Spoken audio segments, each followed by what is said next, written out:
You lock it up. Lock it up. Lock it up. Hit the guys up on the Riverwind Casino call-in line at 405-329-9000 or text the show on the Knippelmeyer Chevrolet text line at 405-651-3439. Do it! Just do it! Now, with Locked In, here's Parker Thune and Grayson Singleton. Well, Jim Nagy listens to Locked In. That's how I'm interpreting the news of this morning in the Oklahoma recruiting world. Jim Nagy heard us bemoaning the fact, Grayson, that there was no news regarding Oklahoma recruiting. He heard us bemoaning that reality yesterday on the show. And he woke up this morning and said, you know what I'm going to do? For those two mid-plus radio hosts on KREF, I'm going to give them a new crackerbacker offer. And that's exactly what he did, by golly. Jim Nagy and Oklahoma have extended a new offer in the 2026 cycle. First one in a while. First one in almost a month. The last prospect Oklahoma offered in the 2026 class, four-star athlete Joel Wyatt, whom they offered in late June after Jaden Petit, the four-star wide receiver target for the Sooners, turned around and committed to Wisconsin. The Wyatt offer came pretty quickly after Petit's commitment to the Badgers. And so this, Grayson, is an indication of a couple of things. First off, let's give you the 411 quickly. We'll dive into him more in just a little bit here. But the 411 on the new offer at linebacker for Oklahoma. This is a kid from St. Augustine, Florida, Nease High School, which happens to be the alma mater of one Tim Tebow, as a matter of fact. Three-star from Nease High School in St. Augustine by the name of Jacob Curry, 6'1", 205 pounds. He is currently committed to Northwestern, and as I insinuated a moment ago, he is of the Caucasian persuasion. As if Crackerbacker didn't give that one away. By the way, you have no idea how hard I laughed when I saw that text come across my computer. Before we go any further, I do want to shout out Jim Nagy for giving us content. I mean, look at Oklahoma and look at SMU giving us content for this show and giving me content for my show later today. Because, oh my God, Rhett Lashley said some wild stuff at ACC Media. Did he really? Yes, he did. What did he say? Just out of curiosity. College Football Playoff Committee. The SEC isn't that deep, which I still need more. I still need more context on that one before I make a judgment on that. But no, he said some wildly interesting stuff in year two at ACC Media Day. But I digress. Jacob Curry, cool. He is committed to Northwestern, and let me say this: he is a Power 4 player. I wholeheartedly believe that this is a guy that can play in the Power 4. Great closing speed. Excellent instincts for the game. Fundamentally sound. There's not a fundamental part of the game that you can pick apart in a negative way. He doesn't seem, I don't know, physically, he doesn't seem physical enough to play linebacker at the SEC level, nor does he seem big enough. You would think, even though he's 6'1", 205 right now going into his senior year, something about it doesn't scream out to me SEC linebacker in the way that a Braxton Lindsey would, or a Bo Jandro would, or a Ja'Cory Smith. Those guys that OU was either going after or got committed into the class. So I think there is a visible difference between those dudes, but he certainly belongs in the Power 4. Don't get me wrong. And has the intelligence and has the football IQ to become a really good player. So I think this is one where you see you're kind of in a hole at linebacker. You're down one or two that you really would have wanted in terms of the total amount. So why not go take a chance on a player like this, see if you can flip him from Northwestern, and see if you can go ahead and develop him into an SEC linebacker. Because he isn't that right now. The show is brought to you today and every day by Dorsey Jones GMC in El Reno. Family owned and operated, established in 2020, but many of their employees have been there for more than 20 years. They pride themselves on having the best service technicians and friendly service advisors that put your needs first. They also offer half-price oil changes on Saturdays, so appreciate Dorsey Jones GMC. 405-651 3439 is the Knippelmeyer Chevrolet text line. Oh, here we go. Bob from Cement. We're celebrating beating out Northwestern on a kid. This is embarrassing. Let's go after Southeastern Oklahoma State and Durant recruits next. I'm Bob from Cement. Yes, we know you are Bob from Cement. That much we know. Well, and to be clear, let's just define our terms here. Oklahoma hasn't beaten out Northwestern for anybody yet. I mean, this offer is very fresh. Not at all clear yet whether Jacob Curry is even going to take an official visit to Oklahoma or any visit whatsoever. But Oklahoma is ostensibly in the market for another linebacker. And Grayson, this gives you the indication, right, that Oklahoma did want Braxton Lindsey. Like, they did just flat out lose that battle to BYU. It wasn't a case of Oklahoma saying, you know what, we're kind of indifferent. Sure, go to BYU if you want to go to BYU. Now, that also doesn't necessarily mean Oklahoma was willing to pay whatever was necessary to go get Braxton Lindsey, but this does confirm that Oklahoma would like to have 3 linebackers in the class as opposed to just 2. And the 2 they have, Ja'Cory Smith and Bo Jandro, 2 really good players, no doubt about it, but they'd like a 3rd. And they've identified Jacob Curry as a guy that they want. Here's the unfortunate aspect of this whole situation. Jacob Curry is a ginger. Jacob Curry does have long flowing locks of red hair. And if you're unfamiliar with my ginger theory, and it's not even really a theory per se, show me a ginger that has been wildly successful on the gridiron. Blake told us Andy Dalton earlier today. Andy Dalton, that's like it. That's the list. That's like it. Oklahoma has 1 ginger on scholarship right now that I can immediately recall. Gavin Frakes is also a ginger, but he was only here for like a month. It's Heath Ozida, and Heath Ozida has he's played some pretty decent football at Oklahoma. But I am predisposed to doubt all gingers. Call it shallow if you will. That is simply my perspective. What is the genesis of this? I don't know. Where did this come from, Parker? It's largely a bit. Okay. I don't know if a ginger broke your heart in high school or something like that. I know. I never dated a ginger. Okay. Never dated a ginger. Okay, that makes 2 of us. Weston Sooner says Boomer Esiason. Is Boomer Esiason? Was he Boomer a ginger? No, he wasn't a ginger. No way. No. Jay in Tulsa with a good answer. Old school ginger, Sonny Jorgensen. Sonny Jorgensen was a ginger. Yes, that is correct. Cole Claremore said ginger, so he's not white. He's very white. He is very much white. Very white. 6'1", 205 pounds. St. Augustine, Florida. That is the Jacob Curry file. Apparently, he's been verified at 4.43 seconds in the 40-yard dash. Which I don't know if I buy that. Okay, so you and I differ on this. Really? Because I watched the tape and I see a lot of closing speed. I also saw him run step for step with a wide receiver on a go route. So I could see 4.43. Now, if he said, "Oh, I've verified 4.25," okay, now I'm starting asking a little bit of questions. But no, I could see 4.43 because that speed I think is on display a couple of times in his tape. At least to my eyes. Do we understand how fast 4.43 is, though? Like, 4.43 is stupid fast. Yeah.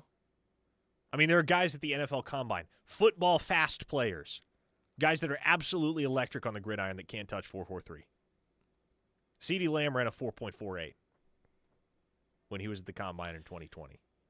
And that dude, especially his junior year at Oklahoma, that 2019 season, boy, it was like he was It was like he was playing at a different difficulty level than anybody he went up against. Corrections 101 in the YouTube chat says Grayson is not a hoe or a ginger. Nope, neither of those. And that is certainly correct. Damn sure not a ginger. You're about the farthest thing from a ginger. Yeah, if you have to put it like on a spectrum, I am like way over as far as the East is from the West. Yes. East in this case is Grayson, West is ginger. The two are diametrically opposed to one another. Tyler from Kellyville with a good point. Parker, check the offensive line for your Tampa Bay Buccaneers. You'll find a mean ginger. Cody Mauch. Cody Mauch, baby. From North Dakota State. He's a hoss. what small town is he from in North Dakota? No I don't clue. even remember. But that's one of those guys that, Good player, doesn't have a front tooth either. That's right. No, he doesn't. The 2 front teeth are missing. He's an exception to the rule. Heath Ozide is an exception to the rule. There are always exceptions to the rule. But the rule in my mind is that gingers don't become successful football players. Zach from Clinton says, the racial equality on the ref is what makes America great. The racial Amen, the brother. racial equality. I'm the only one. Sooner Bum says, no way, he's faster than Teddy was. What did Teddy run again? What was his time? What did Teddy run? I forget. I know his time at the OU camp before his senior year was kind of iconic, but I can't remember what the time was. Going back to the number of linebackers, though, I have developed this theory because Oklahoma has tended to have a number that they want at certain positions, but the last one has been a guy that you can see as developmental. So this kind of popped into my head when we were talking about Matthew Nelson, right? Matthew Nelson, clearly a project, not a guy that you expect to see in a impactful sense in the first 2 years. I think the same could be said if they land Jacob Curry, where you wanted 3 guys. You wanted 3 guys that you could have reasonably expected to have some sort of impact by year 2. Now you only have 2, Jandro and Smith. And with the numbers of linebackers that are going to go in and out being at a discrepancy, you're going to want 3. But that third here is a dude in Curry who is going to take some time.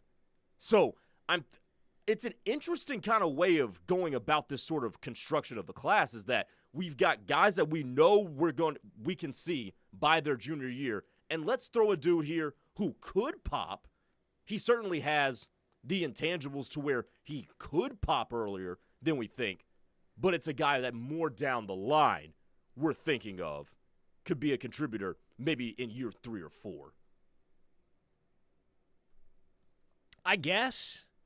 And I guess maybe that's the thought with Jacob Curry is, hey, let's take a chance on a developmental guy because developmental guys can pan out, and there's evidence of this on the Oklahoma roster. For instance, Taylor Wine, right? Taylor Wine is kind of, and you've seen this in the past. I always cite the example of Isaiah Thomas during his time at Oklahoma because he didn't really emerge until his 4th year on campus. His redshirt junior season was where it clicked for Isaiah Thomas. But Taylor Wine is a great example of a guy that, although he hasn't, we haven't seen it yet on the football field, the expectation is he's going to play a much larger role for Oklahoma this fall.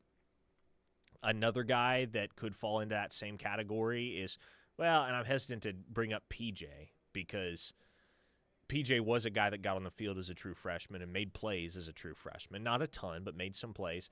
Grayson Halton, maybe that one doesn't immediately spring to mind as a guy that you would consider more of a developmental type of prospect. But even though Grayson Halton did get run as a true freshman, and even though he did see the field a little bit as a sophomore, what you've seen over 3 years with Grayson Halton at Oklahoma is there has been noticeable and measurable improvement year over year to the point where there were a lot of folks, including myself, that had him on the preseason All-SEC ballot at SEC Media Days last week. So it doesn't necessarily have to be the case where you have a guy like Taylor Wine, for instance, and he doesn't touch the field at all for his first 2 years, and then year 3, he's finally cracked. No, sometimes a guy will see the field early. Sometimes he will be on the field in year 1 and year 2.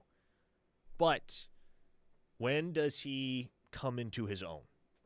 When does everything really click for him? And for a ton of guys, that's not going to happen until year 3 or even 4. Kip Lewis is another great example of somebody that did absolutely nothing in year 1, was not even close to ready to play at Oklahoma as a true freshman in 2022. Had some really good moments as a redshirt freshman in 2023, but by the time year 3 rolled around, he was a force. He became a legit force at the heart of that Oklahoma defense alongside Danny Stutzman. And so, hey, if that's kind of the line of thinking with Jacob Curry, I don't hate it because I do think Jandro and Smith are going to be pretty ready-made. They're 2 guys that I do believe are going to be ready to get on the field early at Oklahoma. We have a lot more list of ginger athletes coming in through. Michael from Missouri says Shaun White is a ginger. Shaun White is a snowboarder. Yes, that is also true. Not a football player. Cody from Tulsa says, does Max Crosby count? Does he count? Is he? He might. Christy said Rattler was one ugly ginger. Was Rattler a ginger, or was that dude just like a light skin that? I think he was. It was like a Blake Griffin type of deal where he was both. I don't know whether I would have categorized Spencer Rattler as a ginger. Kyle from Sallisaw says, I never knew we gingers were hated this much. No, listen, Kyle from Sallisaw, listen, one of my absolute best friends in the world is a ginger, and he and I joke about this all the time. I mean, it's a real phenomenon when you look at the National Football League. The guys that have become iconic at the collegiate level, had highly successful collegiate careers in the sport of football. There's virtually no gingers among them. Is there a correlation?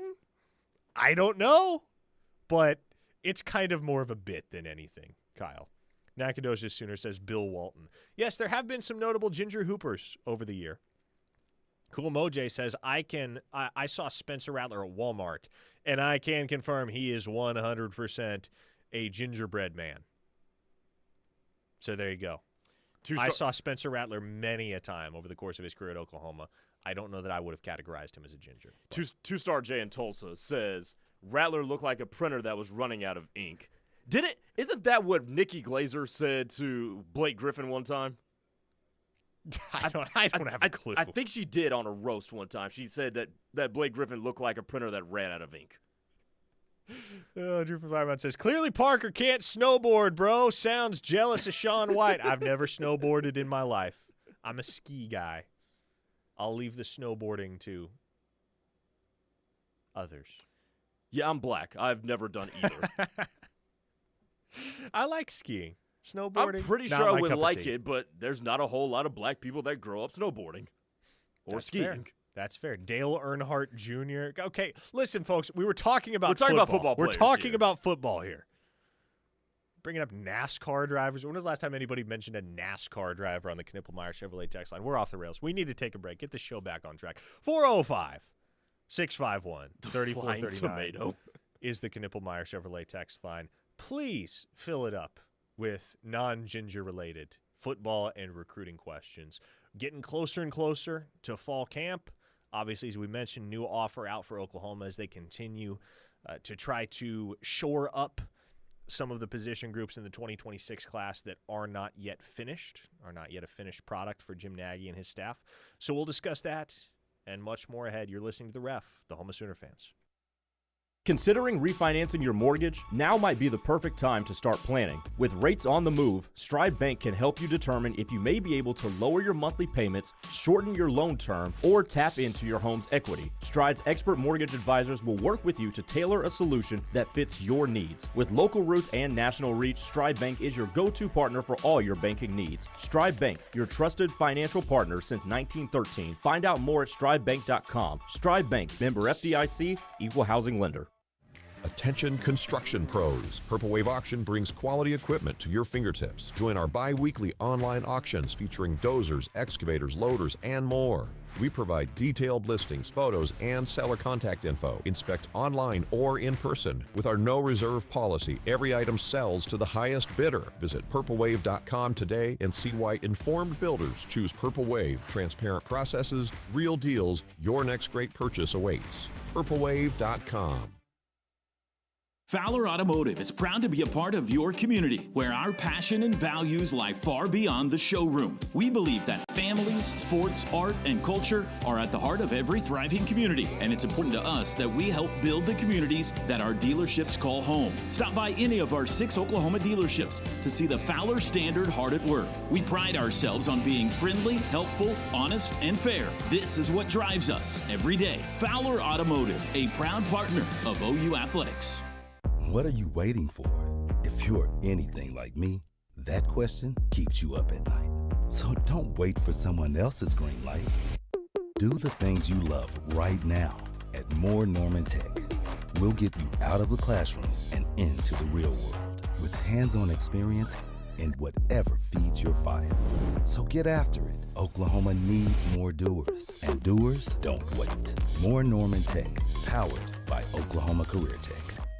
Tired of feeling pressured by salespeople when shopping for auto insurance? At Right Way Insurance, there's no hard sell, just a clear, straightforward approach. We work with multiple insurance companies to give you the best options and rates with no gimmicks. You'll get the right coverage tailored to your needs, all while avoiding hidden fees and confusing policies. So if you're ready for a better experience with auto insurance, visit rightwayinsuranceok.com or call 405-607-6014 for your free quote today. Right Way Insurance, no pressure, just the right insurance for you. For 3 generations, the John M. Ireland and Son Funeral Home and Chapel in Morris continued to serve the community by giving back to local schools, charitable organizations, and first responders. We provide pre-planning for funerals and cremation services at the most reasonable prices. We are proud to be a family-owned and operated funeral home. Award-winning funeral home year after year, our family believes in serving the people of our community. I'm John Ireland. And I'm Solon Daniels. You've got our word on it. Hi, this is Lisa Talley, broker and owner of Aria Real Estate Group. Aria Real Estate Group is Norman's premier full-service commercial and residential real estate brokerage and leasing and management firm. With our team of real estate agents, specialized property managers, and in-house maintenance team, Aria is here for you in every capacity. Whether you're a seller, a buyer, an investor, or a renter, we can help. Please explore our website at ariagroupok.com. Aria Real Estate Group, the gold standard of real estate. When you're high, you feel different. You think different, you talk different, you draw different, you listen to music different, but you probably knew that. Problem is, you also drive different, and not in a good way. That's why driving high is illegal everywhere. So if you're high, just don't drive. Make a plan to get a sober ride. Because if you feel different, you drive different. Brought to you by NHTSA and the Ad Council.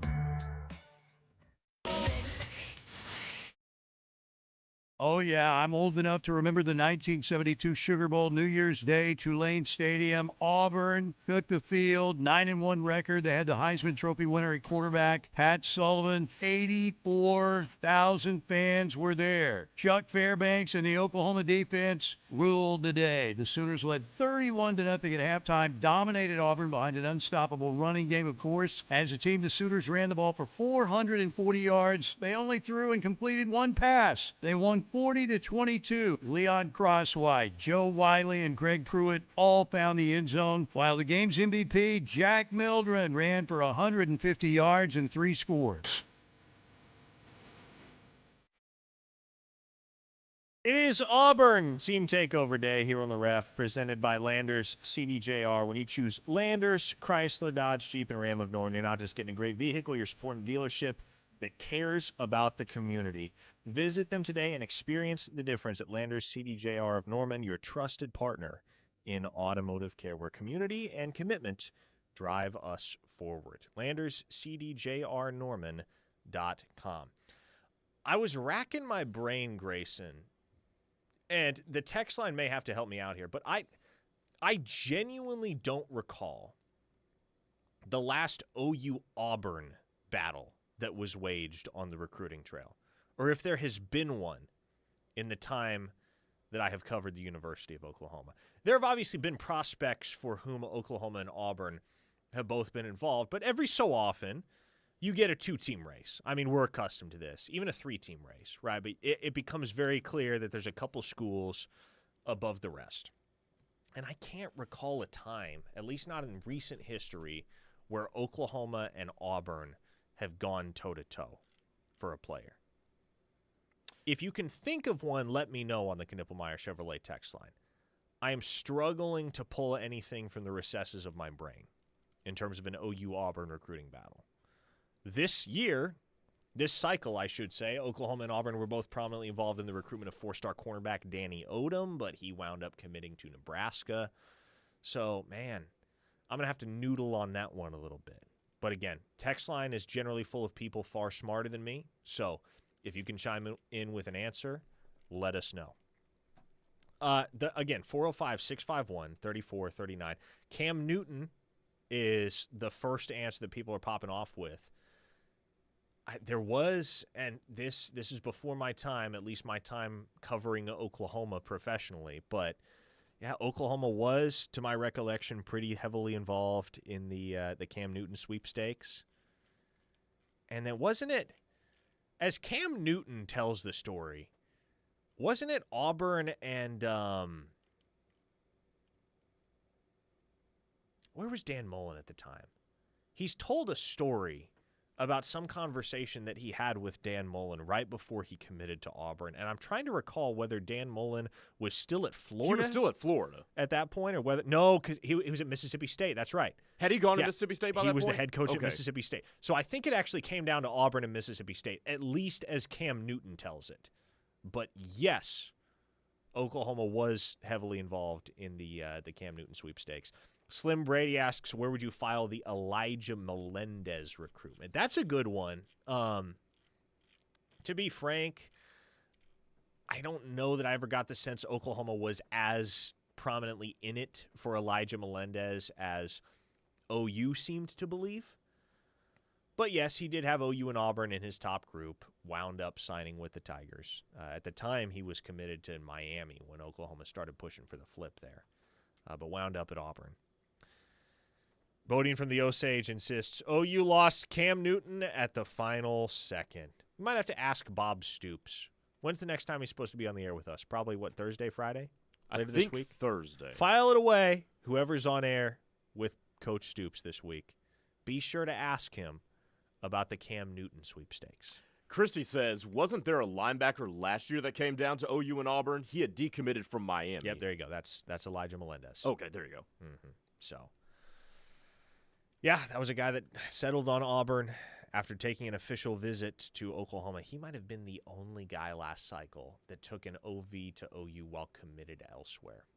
But he did take an official visit. Considered Oklahoma for quite a time, but wound up settling on Auburn. Okay, Grayson, as we look ahead to what remains on the table for Oklahoma in the 2026 cycle, I want to get around to this question from Colin Salisaw. How many more wide receivers do you believe we will land by the end of the class if the season goes how we as fans would like? And here's where I stand on this matter, Grayson. There are several factors that could come into play this fall that could once again make Oklahoma a very alluring destination for wideouts. Because as of right now, the program has lost a little bit of luster. Understandably so. That's no one's fault. That's just reality after what happened in 2024, the circumstances of which couldn't really be helped. But Daniel Odom is solidly committed, reaffirmed his commitment last week to Oklahoma, the 4-star wideout out of the state of California.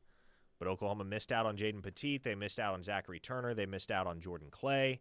You can go on down the list. They missed out on all of their other targets during OV season, with the exception of Davian Gross, whom they are still pursuing, and in my mind, still lead for. But think of all that could happen this fall to reestablish Oklahoma as a premier destination for wide receivers.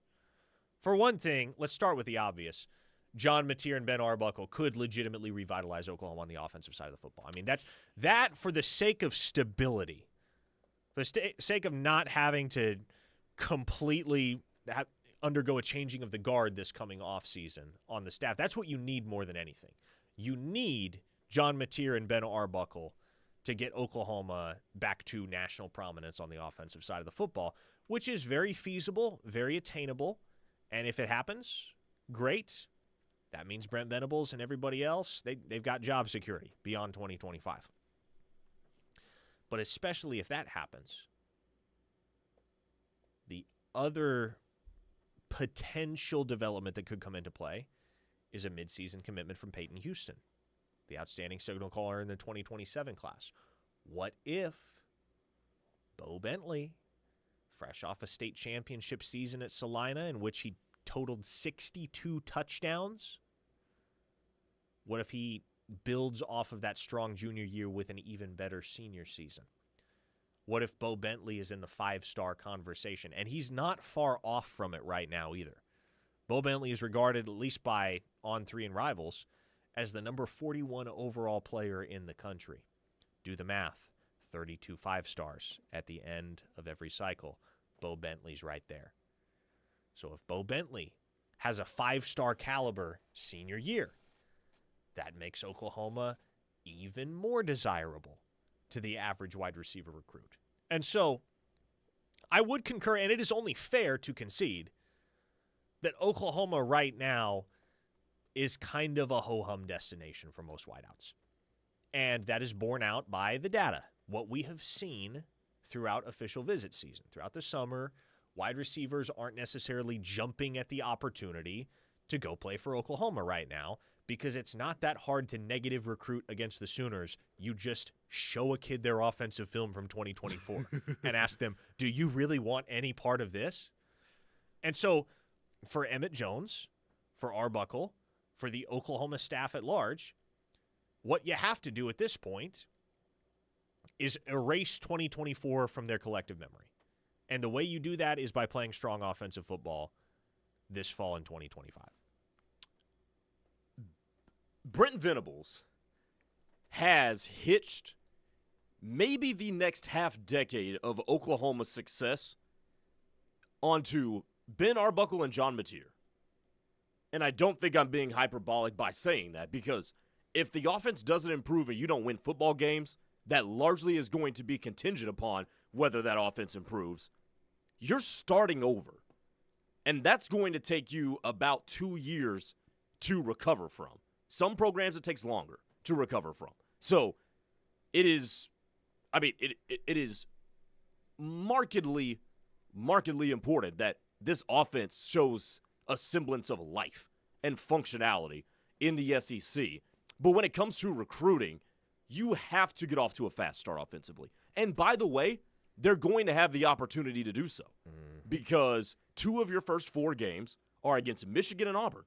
So your offensive line is going to be putting on decent film, or at least it will be tested. Your quarterback is going to be tested. Your wide receivers and how you coach them up, since we're going back to the wide receiver conversation, is going to be tested. We're going to find out, and this is why, man, I had a conversation with somebody a couple of days ago, and both of us were in agreement that every Power 4 team should play 10 Power 4 games in the regular season. Amen.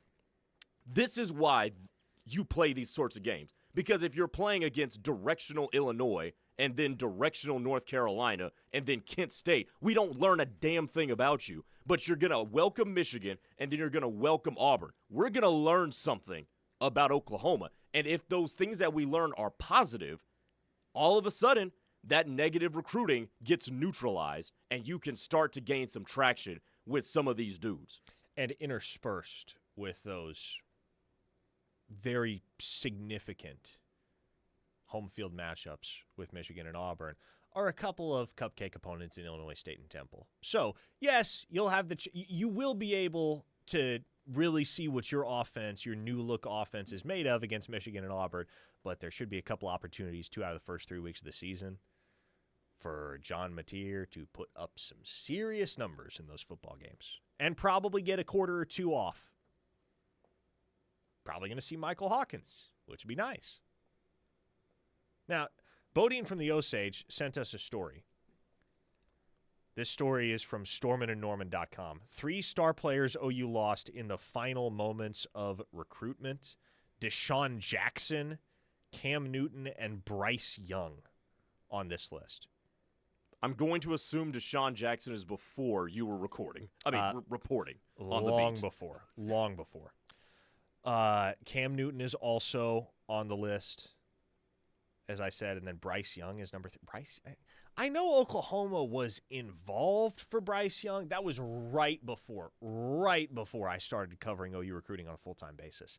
I can't recall how seriously involved they were for Bryce Young because, if you recall, Lincoln Riley's whole thing with quarterbacks was he took one in the odd-numbered years. Spencer Rattler in 19, Caleb Williams in 21. Malachi Nelson in 23, who was committed to OU for quite some time. And then you just kind of fill in gaps in between. They got Tanner Mordecai in the class of 2018. They got Chandler Morris, who was a 3-star in the class of 2020. Crazy that Chandler Morris is still playing college football in the year of our Lord 2025.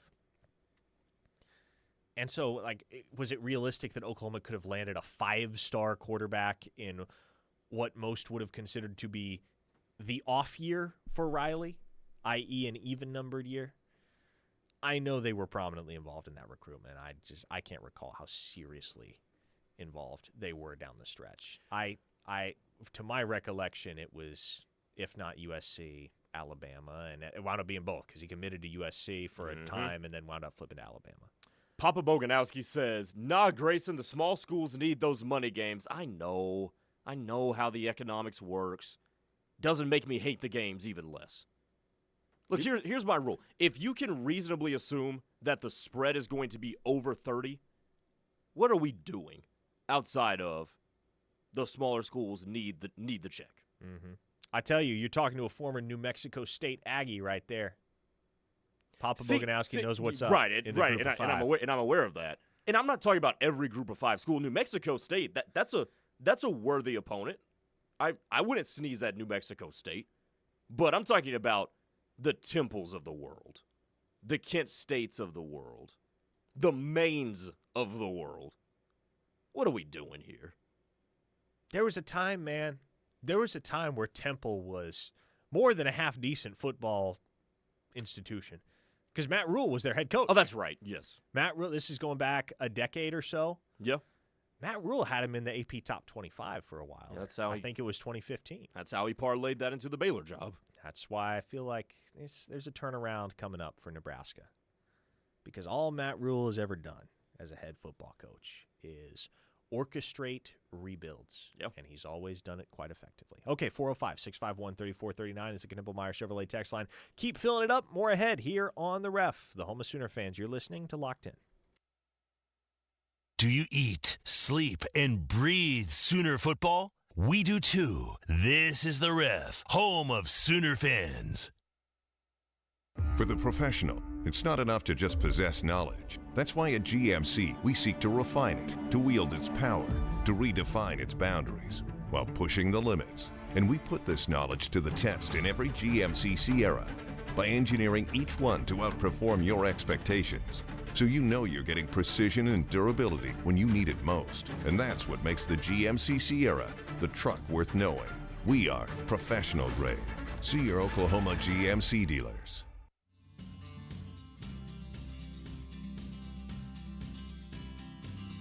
Norman Chamber of Commerce, Visit Norman, and the City of Norman encourage you to shop local this summer. Find good eats right here like Bad Daddy's Burger Bar. They've got delicious burgers, giant salads, and a front row seat to the next big game. Make sure to get the Young Family Athletic Center on your kids' summer schedule. Court rentals are always available to reserve in advance. Plus, camps, clinics, and leagues are going on now, and it's not too late to sign up. Get your gear ready for the season with Bamboa Apparel. Custom hats, polos, tees, and jackets embroidered just for your team at Bamboa Apparel. Visit Sooner Bowling Center this summer, featuring 24 lanes, a newly remodeled arcade, and the Spare Time Grill. Plus, check out summer camps at SoonerBowl.com. When you eat, shop, and play local, you help the Norman community thrive.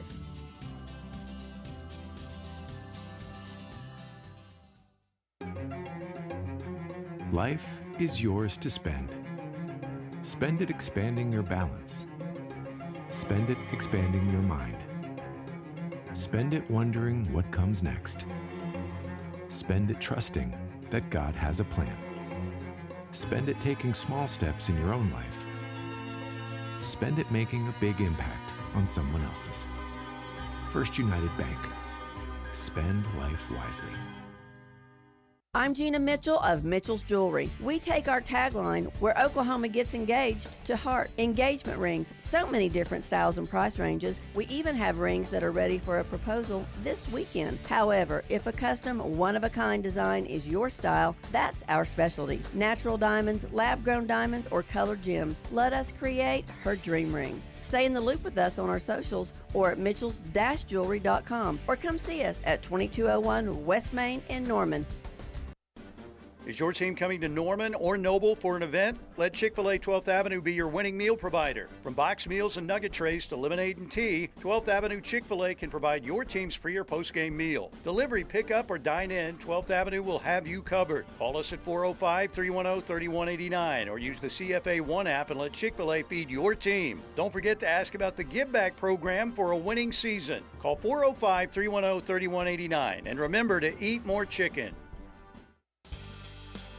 Landmark Fine Homes is a custom home builder in Oklahoma City. Our commitment is to build energy-efficient, custom-quality crafted homes around the metro OKC area. If you're looking to build your first home or last, Landmark Fine Homes is the builder for you. We have many floor plans to choose from, or bring us one that you already have. We have communities throughout the metro, or we will build on your lot. Call 405-347-5991 and let Landmark Fine Homes help turn your dreams into a reality.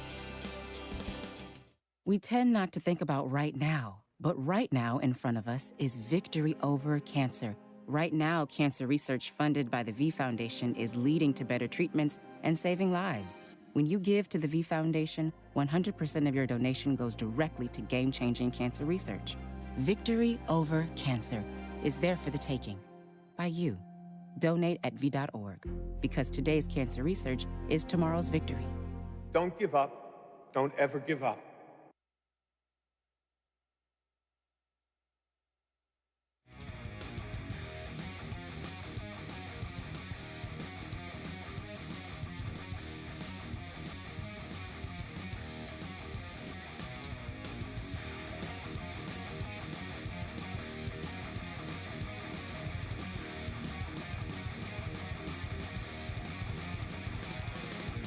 Those of you out there that don't have psycho exes, consider yourselves fortunate. I tell you, Grayson. What did your ex do now? I don't keep up with her. But I tell you, I don't know if I've ever seen an ex as psycho as this. This came across my social media feed earlier. A woman in Arizona was arrested and charged with stalking after she allegedly sent over 159,000 messages to a man she met on a dating app. The text included declarations of love, but also disturbing threats and signs of escalating obsession. 159,000 messages? My only question is, how did it take that long for the police to catch up with her? Because I'll be real, after about 10K, I'd be on the horn with the authorities. 160,000 messages? No Diddy, but how good was he putting in that work if you sent over 100,000 messages? Let's just say. I mean, Lord. Let's just say that played out over the course of a month. Let's say somehow this went on for a month. She was blowing him up for a month before he finally was like, hey, can y'all come do something about this crazy chick? That's 5,000 messages a day for a month. Good Lord. Holy smokes, man. The world takes all sorts. Back to the Knippelmeyer Chevrolet text line, 405-651-3439. I did find this interesting, and I'll turn it over to the text line in a second here, but I saw Fox Sports put out off-season content earlier today, and the off-season content was ranking the best rivalry games in college football. OU Texas was third, behind Michigan Ohio State, the game, and behind the Iron Bowl. Which, that's fair. That's fine. Hopefully we can all agree that OU Texas is easily, without question, not even close, the best rivalry environment in all of college football. There is nothing like going to the Cotton Bowl and seeing it half decked out in burnt orange and half in crimson. There is absolutely nothing like that. So hopefully, if we're ranking just based off of that environment in the stadium when the rivalry game occurs, OU Texas blows every other rivalry game out of the water. Yeah, you're not going to get an argument from me on that one. But if you take in all the other factors into account, I'm good with Red River being 3. Kyle from Southsaw says, Grayson, define putting in that work. Kyle, you know exactly what the hell that means. Oh, come on now. Greg from Lawton says, do you guys honestly think negative recruiting has that much effect on recruits? I would assume the majority of these kids are intelligent enough to see through that. Maybe not. I haven't been 18 in 37 years, so probably a bogus perspective on my part. Yeah, look, Greg, I don't want to speak out of turn on behalf of any other 17, 18-year-olds, but I was much less intelligent. I should say I was much less street smart at age 18 than I am now as a full-grown, full-fledged adult. It's probably more book smart back then. But when you're dealing with the decisions that a college football recruit faces, it's more about street smarts than book smarts these days. You see, this is a wild text from that a listener in Colorado. Holy smokes. I was trying to get off the topic of psycho exes, but this listener in Colorado texted us to say, unrelated, my high school girlfriend is in New Hampshire State Prison for murdering her boyfriend. Yes, I dodged that one. We're glad you did, sir. We're glad you did. Wow. That might take the cake. Yeah. I mean, it doesn't get much worse than that. But to answer your question, to go back to Greg from Lawton's question, does negative recruiting have that much of an effect? Yeah, it does. Negative recruiting can be a pretty effective method. Now, not all the time, because there are some recruits, whether they say it or don't, there are some that will acknowledge it. There are some that will just kind of adopt it as an unspoken tenet of their process. But there are some that do not want to hear negative recruiting pitches from any school. Like, hey, don't talk down on another school. Tell me what's good about yours. But there are plenty of others that, hey, you knock another school in the picture or the other school in the picture. You tell them, hey, here's why you shouldn't go to this school. Here's why what they're selling you is a bunch of bunk. It can work. It's worked for OU in the past. Think back to the summer of 2023. You know why Oklahoma got Taylor Tatum? Oklahoma got Taylor Tatum because Lincoln Riley had him on campus out at USC, explained to him how he had overseen Kyler Murray's whole two-sport venture at Oklahoma when he was the head coach there, and actually gotten Taylor Tatum to silent commit to USC before leaving campus on his official visit. The next weekend, he was at Oklahoma. And when he got to Oklahoma, Skip Johnson sat him down and basically said, hey, all of what Lincoln Riley told you is a bunch of bunk. I managed Kyler Murray's two-sport schedule, not Lincoln Riley. There were plenty of other folks involved in the Kyler Murray experience, and at least as the prominent figures go, Lincoln Riley was not one of them. And what happened a month later? Taylor Tatum publicly committed to the University of Oklahoma. Here's my thing with negative recruiting. I think it's a part of it. I think it's a necessary part because in terms of the kids filtering it, they do need to field the negative because you're entrusting your development at least for 1 year, and we'll see, what kind of guardrails are put in place around transferring. But you're entrusting your development that you're hoping to get to the next level in coaches who, quite frankly, depending on the status of the school and status of the program, may not be there in a year or two. So negative recruiting, I think, especially in terms of players' intelligence, has to be something that a player considers. When it comes from the school, here's my take on this. I don't think the schools really need to harp on it that much. Listen to some local radio and some national radio. Go peruse social media for a little bit. You'll find out all the negative recruiting that you need to find out from there. Will it be the most intelligently articulated? Probably not. But you'll find it. So the schools don't need to make it a point to negative recruit another school. Santa John on the text line says, negative recruiting is just like negative political campaigning. They do it because it works. Fair point. Amen. A listener in the 405 says, one Oklahoma needs to hire that psycho texter lady as a telemarketer. She would probably make a really good telemarketer. I was about to say, there's a career for people like her. Yeah. You want to flood people's inboxes with messaging. Brand messaging.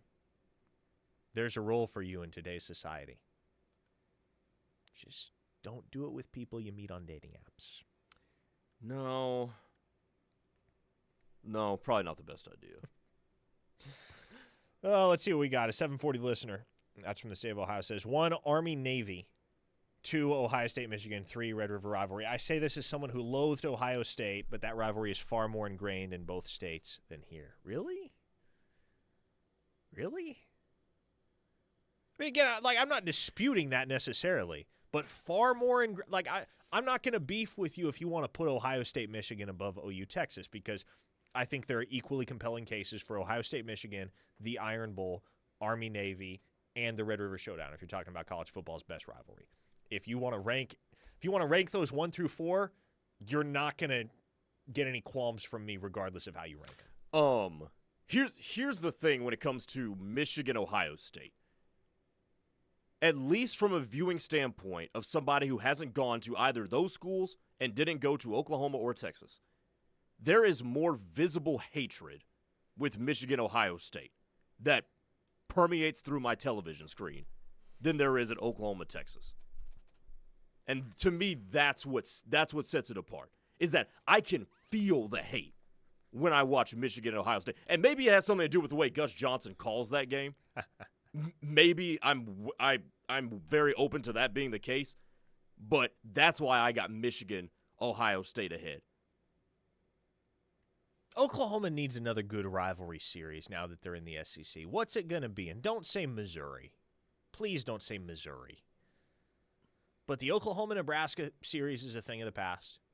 The Bedlam series is a thing of the past. I know neither of those rivalries touched OU Texas just in terms of the animosity factor, but OU Nebraska was a great rivalry. Bedlam was a rivalry a ton of folks across the state appreciated. Oklahoma needs to find themselves a new SEC rival. Who might it be? Ooh. I mean, the only one that doesn't have a natural rival is LSU. Now, LSU has its rivalries. You can say it has a rivalry with Alabama. Arkansas as well. But Arkansas is not very good. Arkansas is not very good. I think Oklahoma LSU could be incredibly compelling. Denver from Indiana says, BS, Grayson, are you kidding me? What's BS? That I think that there's more hate that I can feel for Michigan, Ohio State? Okay, tell me why I'm wrong. A lot of folks on the text line are saying Arkansas. A lot of folks are saying Tennessee. I think the most agree with you, though. The most popular answer so far has been LSU.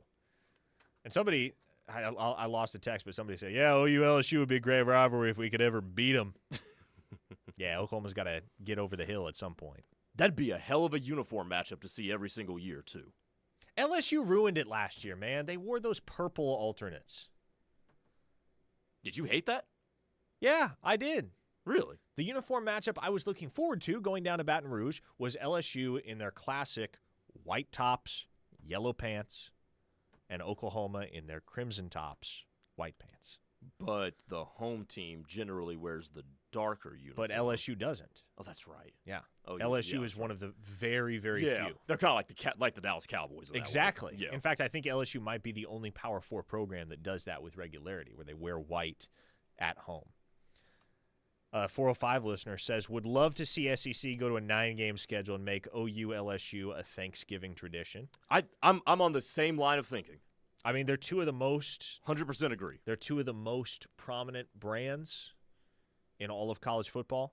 Chris from Knoxville says LSU has/had a protected rivalry with Florida. Is LSU Florida that big of a rivalry though? Yeah. Somebody said OU Vandy. It's time someone starts to hate those guys. You can't get me up for an OU Vandy rivalry series. I'm sorry. I feel like everybody already hates Vanderbilt because everybody thinks they're pretentious. Which, to be fair, they are probably the least qualified SEC program. It's them or Missouri. It's probably neck and neck. Yeah, and I'd probably lean Vanderbilt. Mm-hmm. Somebody said, can we get Grayson a ticket to OU Texas and have him report back? You ever been to that game? No, I haven't. I never went growing up there. If somebody got me a ticket there, I would love to go. I have high school football coverage that I usually do because my girlfriend wanted me to go down with her this year. So you're telling me you had the opportunity to go to OU Texas this year and you said no? Well, I've got high school duties, and, she's still a student. High school duties here, duties there. Listen, look, nothing compares to OU Texas. Look, I would love to go if I could get out of some of my duties here. I would love to go to OU Texas, but we're going to find another poke to assume those duties for the weekend. So they have no vested interest in the outcome of the game. And they're not going to come up with the excuse that, no, I'm going down to OU Texas, so I can't cover. We'll find a poke to take those duties off your hands for a singular weekend. We'll make it happen. Report back to me on that one. We'll get him to OU Texas, folks. All right, that's it for this Tuesday here on Locked In. For Grayson Singleton, I am Parker Thune. We'll talk to you tomorrow. Same time, same place. Tyler McComas and Teddy Lehman are next on The Rush.